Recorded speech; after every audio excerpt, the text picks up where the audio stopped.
you take us through the sequence that set up the go-ahead three that you hit there, and also what were the survival instincts needed from this team tonight to sort of claw this one out? Yeah, with the three, I came down, and Coach was calling for a drag, just an early offense, and they hard-hedged, and I got around the big, and the guard wasn't back exactly in time, and I had a little bit of space, and that's a shot I work on a lot, especially with Coach Gates, and just took it with confidence.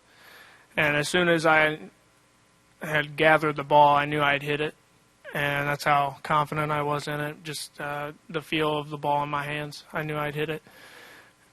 And then the survival mode was just really resilient, and got to be really proud of our guys because things really didn't go our way. We didn't play very good defense tonight, and that's a credit to them. They ran really good offense. Their ball screen offense really picked us apart tonight, and we got to get back to the drawing board with that. But yeah, I mean, we got stops the last 8 minutes that we had to, and it's a sign of a good team when you can find a way to win.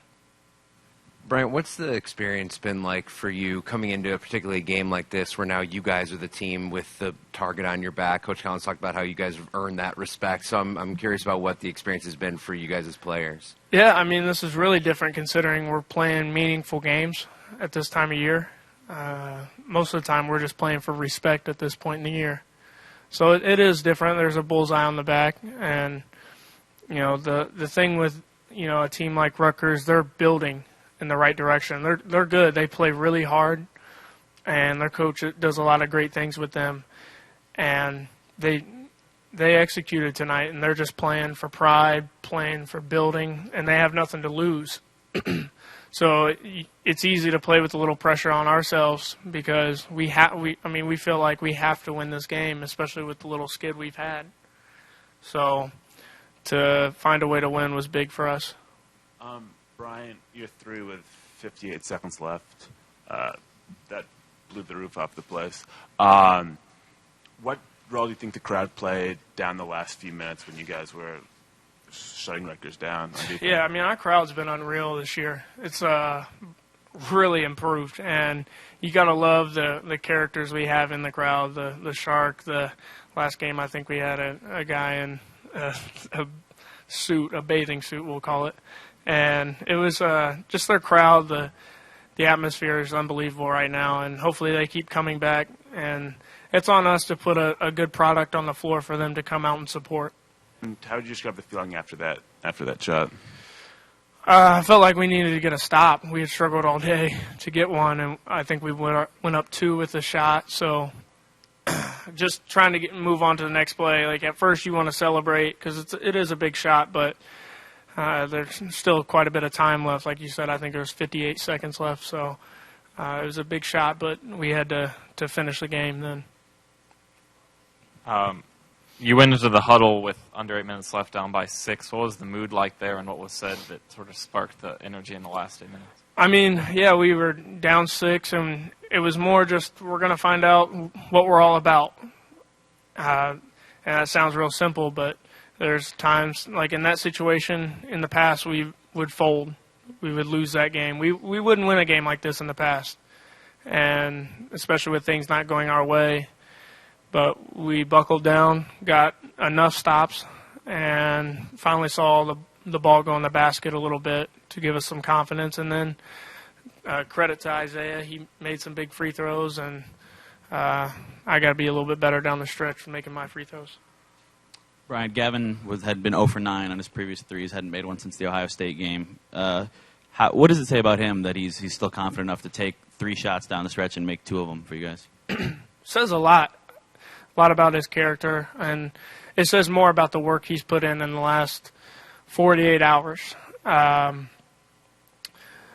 was with me and Isaiah and Coach Gates on one side of the floor for about, I'd say 30 minutes yesterday right after practice, just getting our shots and trying to just feel good about it, get his confidence back, and for him to stick around. That's what happens when you put the work in. It generally tends to, the ball finds you in a situation to make a play. And it's, as Coach says all the time, it's the basketball gods. And it's credit to him and his work. Bryant, you just said in the past you wouldn't have won games like this. What's the difference between this team and those? I mean, we're older, we're more mature, but also we just believe we should win. And that goes a long ways when you have confidence that, you know, we felt like we shouldn't lose this game. And that's something that's changed in the past year and a half, is we, you know, felt we belonged to, that game belonged to us, that we were going to find a way to win no matter what. A little bit of a resolve in our team.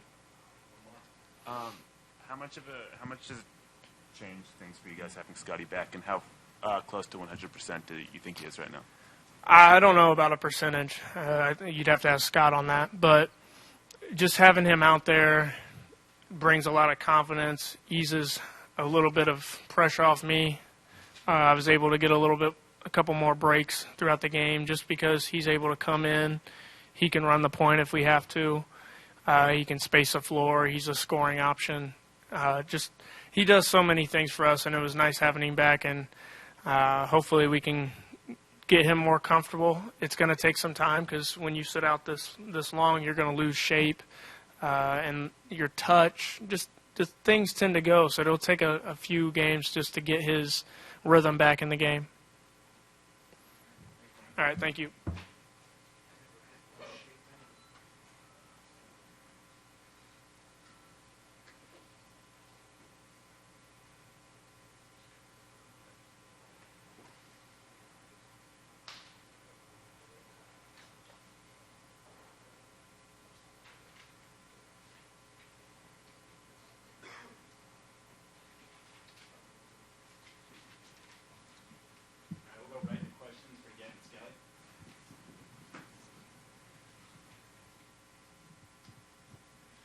It's been a long time since you'd made a three, and B-Mac was just talking about you and him and a few others putting in work after practice yesterday. What was your mindset like trying to fix that slump, and then how did things turn around for you tonight? Yeah, I was in a huge shooting slump.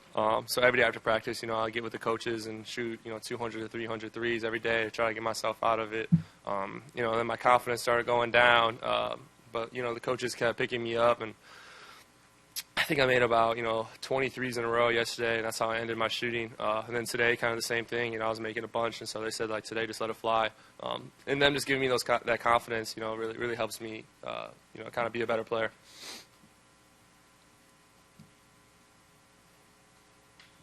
Gavin, Coach Collins talked about continually repeating, find a way. Let's find a way as a team to get over the hump. What was it with this team that allowed you guys to claw and get over a hump on a night that wasn't going necessarily your way? I mean, that's a really good team, and their guards are really good. And so for us, kind of stop those guards and box on the weak side, because when we help on the ball, their bigs, would just clean up everything. So really had to, start getting stops on defense. That was kind of the major thing that we had to work on, because offensively, we could do some things and we could score. We're a good offensive team, but it really came down to defense for this team.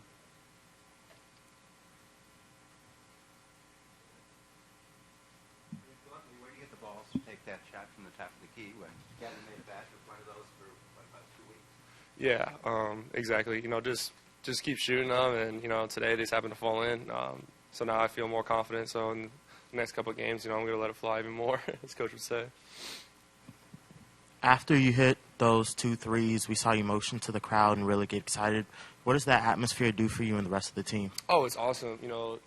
This crowd that we have at Northwestern is absolutely amazing. I don't know if it's ever been like this. The support that we have from students and from staff, and even from just regular fans outside of Northwestern, is absolutely amazing. And Coach and everyone calls me Energizer Bunny. So when I get the crowd, I get our team pumped up. It comes back to me. It gets me going. I absolutely love this atmosphere. And Welsh Ryan's an amazing place to play at now. Yeah, going back to your energy, when Northwestern is kind of in a slump, how do you kind of get yourself out of there, and how do you get your teammates out of there? Yeah, just keep my spirits high. Just keep on striving, keep pushing myself. I have Gatorade chews that I eat. It's just a bunch of sugar. usually I pop a couple of those in, and that kind of gets me back to where I need to be. Usually, I'll have someone tell me a joke, crack me a joke, kind of get me smiling. So it's pretty easy to get me back on track. Gavin, what is your sense of what the value of a win like this is mentally for a team to obviously overcome what you guys came and to pull out at the end? Huge. Rutgers is a great team. For us to win 9 games is, I think, 1933, I think, was the last time we won 9 conference games. And we're still going. But, it's an amazing feeling, to win a close game like that, especially at home with a sold-out crowd. And, to give people, they've been waiting for Northwestern to be great, give them something to cheer and, give them something to root for, and for them to have our backs, it's an amazing feel.